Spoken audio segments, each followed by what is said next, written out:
Assalamualaikum warahmatullahi wabarakatuh.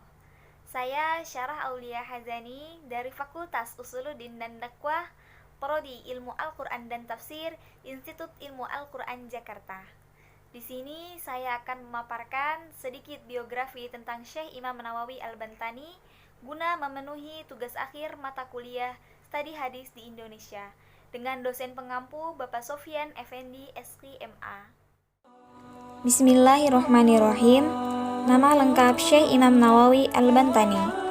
Nama lengkap beliau adalah Abu Abdul Mu'ti Muhammad Nawawi bin Umar bin Arabi Al-Jawi Al-Bantani atau yang biasa disapa dengan panggilan Syekh Imam Nawawi Al-Bantani. Beliau dilahirkan di Tanara, Serang, Banten pada tahun 1230 Hijriah atau 1813 Masehi. Ayah beliau, Syekh Umar Al-Bantani merupakan sosok ulama yang masih punya hubungan nasab dengan Maulana Syarif Hidayatullah atau Sunan Gunung Jati Cirebon hingga sampai kepada Rasulullah Shallallahu Alaihi Wasallam. Imam Nawawi adalah seseorang yang zuhud, wara dan bertakwa. Beliau sederhana, qanaah dan berwibawa. Beliau menggunakan banyak waktu beliau dalam ketaatan. Sering tidak tidur malam untuk ibadah atau menulis. Beliau juga menegakkan amar ma'ruf nahi munkar, termasuk kepada para penguasa dengan cara yang telah digariskan Islam. Sejak berusia 5 tahun, Syekh Nawawi sudah mulai belajar ilmu agama Islam langsung dari ayahnya. Bersama saudara-saudara kandungnya, Syekh Nawawi mempelajari tentang pengetahuan dasar bahasa Arab, fikih, tauhid, Al-Quran, dan tafsir. Pada usia 8 tahun, bersama kedua adiknya, Tamim dan Ahmad, Syekh Nawawi berguru kepada Kiai Haji Sahal, salah seorang ulama terkenal di Banten saat itu. Kemudian melanjutkan kegiatan menimba ilmu kepada Syekh Baing Yusuf Purwakarta. Di usianya yang belum genap 15 tahun, Syekh Nawawi telah mengajar banyak orang sampai kemudian beliau mencari tempat di pinggir pantai agar lebih leluasa mengajar murid-muridnya yang kian hari bertambah banyak.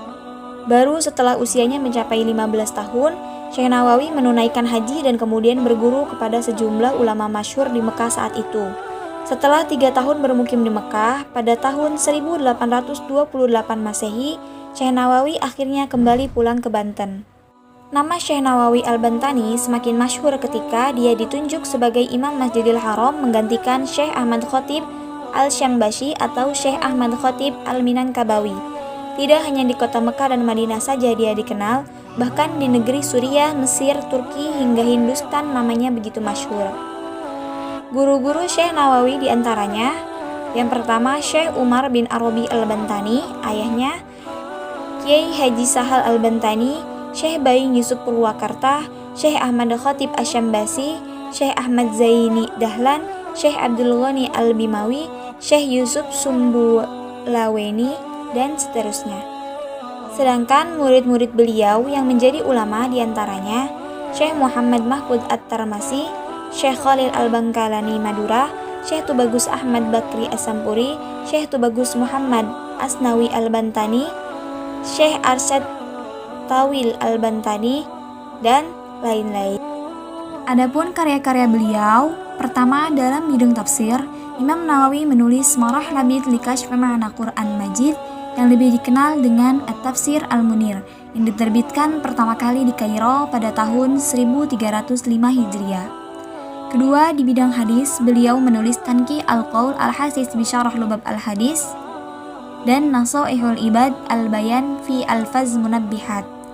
Ketiga, di bidang tauhid dan usuluddin, karyanya antara lain Tijan Ad-Durari, Syarah Risalah Al-Bajuri, Zariyah Al-Yaqin ala Al-Barahin. Keempat, dalam bidang fikih dan usul fiqh, beliau menulis Bahjan Al-Wasail Bisyarah Masail, As-Samar Al-Yani Al-Fi'al Riyad Al-Bid'ah Al-Badi'ah. Kelima, dalam bidang tasawuf dan akhlak, karyanya beliau sudah dipublikasikan adalah salah satunya Salalim Al-Fudala Syarah Manzumah Hidayah Az-Zikyah. Keenam, dalam bidang sirah atau sejarah kehidupan Nabi Shallallahu Alaihi Wasallam, karya-karyanya adalah Al-Ibriz Al-Dani fi Maulid Sayyidina Muhammad Al-Adnani.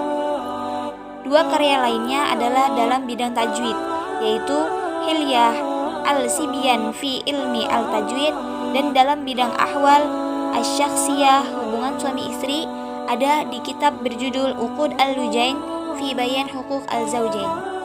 Semoga dengan pemaparan ini kita semua bisa mendapatkan ilmu yang bermanfaat dan semangat dalam mencari ilmu. Sekian, wassalamualaikum warahmatullahi wabarakatuh.